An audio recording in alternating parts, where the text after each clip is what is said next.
देखते हैं कि राजनीति के शिकार हो गए शहाबुद्दीन साहब और शहाबुद्दीन साहब का परिवार। जिस शहाबुद्दीन साहब ने लालू यादव आरजेडी परिवार के लिए क्या किया ये बोलने वाली बात नहीं है, जग जाहिर है। और उनके वजह से ही वो सीएम बन पाए और वो सर के ताज हुआ करते थे लालू यादव के, और वो तो कुर्बान भी हो गए आरजेडी के लिए। महरूम शहाबुद्दीन साहब इस दुनिया से चले गए। अब उनका परिवार है, उनकी वाइफ है, उनका जो बच्चा है, उनका बेटा है, आज उसके ऊपर जो मुसीबत आई है, तो तेजस्वी यादव को या लालू यादव को कम से कम एक परिवार के नाते उनका हालचाल पूछना चाहिए था कि आखिर जिस तरह से उनका रवैया बदलता जा रहा है मुसलमानों के प्रति, तो मुसलमान नेता को तो सिर्फ वो यूज कर रहे हैं, चाहे यूज एंड थ्रो का काम कर रही है आरजेडी। और इस बात की मैं पूरी जोर निंदा करता हूँ, और मैं ना आरजेडी के साथ ना रहने की अपील करता हूँ मुसलमानों से। इसके लिए नीतीश कुमार बेहतर सोचते हैं और बेहतर कर रहे हैं, लेकिन नमस्कार, टॉप हेडलाइंस देख रहे हैं आप और मैं हूं आपके साथ सरफराज आलम। आज हम बात करेंगे सिवान के पूर्व सांसद महरूम शहाबुद्दीन साहब के पुत्र ओसामा साहब के बारे में।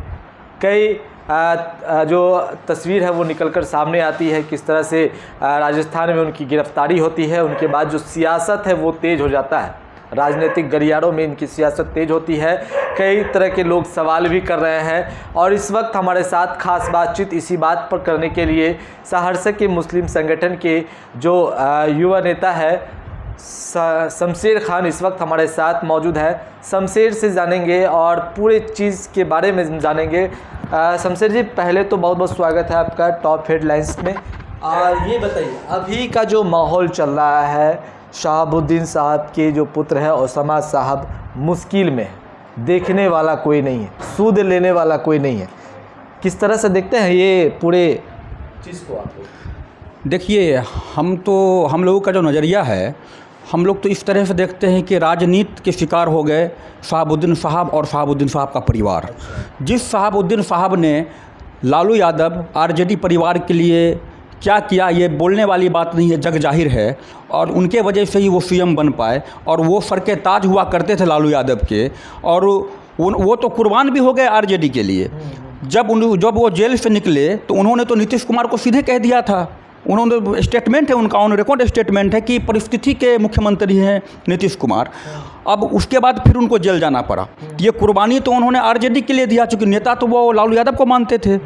और जब महरूम शहाबुद्दीन साहब इस दुनिया से चले गए, अब उनका परिवार है, उनकी वाइफ है, उनका जो बच्चा है, उनका बेटा है, आज उसके ऊपर जो मुसीबत आई है, तो तेजस्वी यादव को या लालू यादव को कम से कम एक परिवार के नाते उनका हालचाल पूछना चाहिए था कि आखिर उनके साथ क्या हो रहा है, क्या परिस्थिति है, क्यों उनको छोटे छोटे केसों में फंसाया जा रहा है और उनको बर्बाद करने की साजिश की जा रही है। अभी रिसेंटली तेजस्वी यादव साहब का प्रोग्राम था गोपालगंज में, और शहाबुद्दीन साहब के घर से 15-20 किलोमीटर दूरी पर वो जा सकते थे उनके घर पे हालचाल पूछने के लिए, क्योंकि वो भी तो एक परिवार के सदस्य हैं। लेकिन उन्होंने सूद तक नहीं लिया शहाबुद्दीन साहब के परिवार का, क्योंकि अभी वो आरोपी घोषित नहीं हुए हैं, आरोप लगा है उनके ऊपर, ठीक है। लेकिन ये जो जिस तरह से उनका रवैया बदलता जा रहा है मुसलमानों के प्रति, तो मुसलमान नेता को तो सिर्फ वो यूज कर रहे हैं, चाहे अब्दुल बारी सिद्दीकी, अभी सरकार उन्होंने क्या पद दे दिया अब्दुल बारी सिद्दीकी को, या क्या पद दे दिया उन्होंने शहाबुद्दीन साहब के परिवार को? तो ये सिर्फ यूज एंड थ्रो का काम कर रही है आरजेडी, और इस बात की मैं पूरी जोर निंदा करता हूँ, और मैं ना आरजेडी के साथ ना रहने की अपील करता हूँ मुसलमानों से। इससे बढ़िया तो हमको लगता है कि हम दूसरी पार्टी में जाएंगे तो ज़्यादा इज्जत मिलेगा। अभी नीतीश कुमार जी सहरसा पचगछिया गांव आया श्री आनंद मोहन जी के यहाँ, और उनके साथ एक भाईचारा और एक दोस्ती का रिलेशन था, उसके कारण वो उनके घर पर आए, जबकि वो खुद सजा काट के बाहर निकले हैं। तो रिश्ता तो इसको कहा जाता है ना, कि रिश्ता इसको कहा जाता है कि आपका परिवार का सदस्य हो तो है और उसको साजिश के तहत फंसाया जा रहा है, और आप उनका हालचाल भी नहीं पूछ रही। कैसा रिश्तेदारी, ये कैसा रिश्ता? तेजस्वी यादव का एक बयान इसी पर सामने आता है। तेजस्वी यादव से जब सवाल किए गए तो तेजस्वी यादव ये कहते हैं कि ये तो न्यायालय का मामला है, न्यायालय में चल रहा है, इस पर कोई टिप्पणी जो है हम नहीं करेंगे। सही बात है, न्यायालय का मामला है, न्यायालय जो भी न्याय होगा, न्याय करने का काम तो न्यायपालिका का है। लेकिन आपसे तो रिलेशन है, आप तो एक फैमिली रिलेशन है, फैमिली रिलेशन के नाते तो आप मिल सकते थे, उनका हालचाल पूछ सकते हैं, आप उनके यहाँ जा सकते हैं, उनसे हर प्रकार का बात आप कर सकते हैं कि क्या तकलीफ़ है, क्या दिक्कत, आप तो पूछने तक नहीं गए उनके यहाँ। बात तक नहीं किया आप उनसे। क्या राजनीतिक के शिकार ओसामा साहब हो रहे हैं? बिल्कुल 100% ओसामा साहब का पूरा परिवार, ओसामा साहब नहीं, उनका पूरा परिवार, शहाबुद्दीन साहब का पूरा परिवार राजनीति का भेंट चढ़ रहा है। और आगे आगे देखिए कि होता है क्या, और नुकसान होने वाला है उनको। आगे आने वाला चुनाव लोकसभा का चुनाव है, इसमें क्या रोल रहेगा? क्या मुसलमान भाई किसके साथ रहेंगे? जो रवैया है आरजेडी का, जो रवैया है अभी तेजस्वी यादव का, तो कहीं से हम लोगों को ये रवैया पसंद नहीं है। और हम लोग तो आरजेडी का साथ नहीं देने वाले हैं अगर वो ओसामा साहब को इज्जत नहीं देते हैं या हिना साहब को इज्जत नहीं देते हैं। अगर वो शहाबुद्दीन साहब के परिवार को इज्जत देने का काम नहीं करेंगे तो कोई भी मुसलमान आरजेडी को इज्जत देने का काम नहीं करेगा।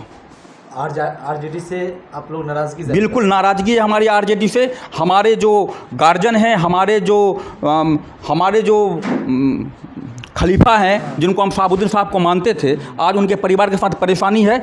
और एक रिश्ता के नाते भी हालचाल लेते, उनको इज्जत देते, तो आज हम भी उनके सपोर्ट में होते। हम आरजेडी के फुल समर्थन में वोटिंग करते रहे हैं।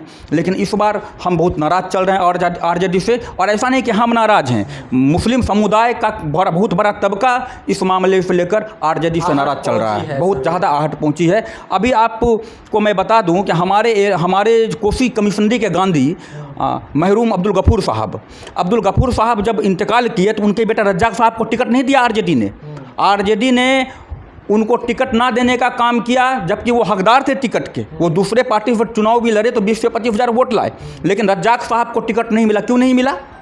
आप कहते हैं कि गफूर साहब मंत्री थे, तुम्हारा बेटा मंत्री बनेगा, तो भाई आपका बाप मुख्यमंत्री था तो आप भी मुख्यमंत्री बनिएगा। आप भी छोड़ दीजिए पद, आप भी दूसरे को मौका दीजिए। जब आपका ऐसा विचारधारा है तो हम इस विचारधारा का विरोध करते हैं। अब्दुल रज्जाक साहब को टिकट मिलना चाहिए था महसी से, और वो आपका सीट निकाल देते। उनके साथ हम लोगों का पूरा प्रेम था, लगाव था, लेकिन आपने नहीं दिया। लेकिन आप खुद डिप्टी सीएम बनिएगा, विरासत में आप डिप्टी सीएम बनिएगा, लेकिन विरासत में एमएलए नहीं बन सकता था। क्यों? क्योंकि कहीं ना कहीं आप मुसलमानों को नज़रअंदाज कर रहे हैं, मुसलमानों के खिलाफ आप भीतरी साजिश कर रहे हैं, जिसका बहुत बड़ा तबका आपसे नाराज़ है। एक अंतिम सवाल आपके साथ है, मुसलमान किस और रुख करेंगे? नीतीश कुमार, लालू प्रसाद यादव, किसके पास मुसलमान? देखिए, अब तक तो जो रुझान से हम लोगों को लग रहा है कि हम लोग के लिए नीतीश कुमार बेहतर सोचते हैं और बेहतर कर रहे हैं, लेकिन आने वाला समय दशा और दिशा तय करेगा कि हम लोग किधर जाएंगे। लेकिन आरजेडी से तो फिलहाल हम लोग नाराज़ चल रहे हैं। जी। तो आप नीतीश कुमार को कैसा मानते हैं, कैसा नेता मानते हैं आप? नीतीश कुमार को हम सेकुलर नेता मानते हैं, बढ़िया नेता मानते हैं उनको। वो आप तक जो भी काम किए हैं बहुत बढ़िया किए हैं। अभी जो नालंदा में जो एक मदरसा जल गया, उसके लिए उन्होंने 29 करोड़ रुपया सेक्शन कर दिया बनाने के लिए। एक ऐसा मुख्यमंत्री चाहिए आपको जो सारे जात को, सारे कास्ट को, छोटे बड़े को, सबको लेके चलते हैं। ऐसा ही मुख्यमंत्री हम लोगों को पसंद है, और इंशाअल्लाह हम लोग आने वाले समय में ऐसे ही मुख्यमंत्री को फिर वोट करेंगे। देखिए, शमशेर खान जी थे, शहाबुद्दीन साहब के जो पुत्र है, ओसामा साहब के प्रकरण में हमने बातचीत की, तमाम जानकारी ली। देखिए, जो सियासत चल रहा है, जो ओसामा साहब मुश्किल में है, उनकी मुश्किलें लगातार बढ़ती जा रही है, रिमांड पर भी लिए जाएंगे, जो बात सामने आ रही है, जिस तरह से वो मुसीबत में है, और उसके जो समर्थक है वो नाराज़ चल रहे हैं। आरजेडी से भी लोग अब नाराज़ चल रहे हैं। देखिए, लोगों में भी नाराज़गी था। देखिए, सिवान एक ऐसा है जहाँ पर पूर्व सांसद महरूम शहाबुद्दीन साहब की तूती बोलती थी। उनका जो पुत्र ओसामा साहब है वो अभी मुश्किल में है, लेकिन देखने वाला कोई नहीं है, जिस तरह से ये लोग का कहना है। तो आगे आने वाली जो तस्वीर है वो क्या होगी। बहरहाल, अगर आपने हमारे यूट्यूब चैनल को सब्सक्राइब नहीं किया तो जल्द सब्सक्राइब कर लें। फेसबुक पेज के माध्यम से देख रहे हैं तो फेसबुक पेज को भी लाइक करें, शेयर करें। धन्यवाद।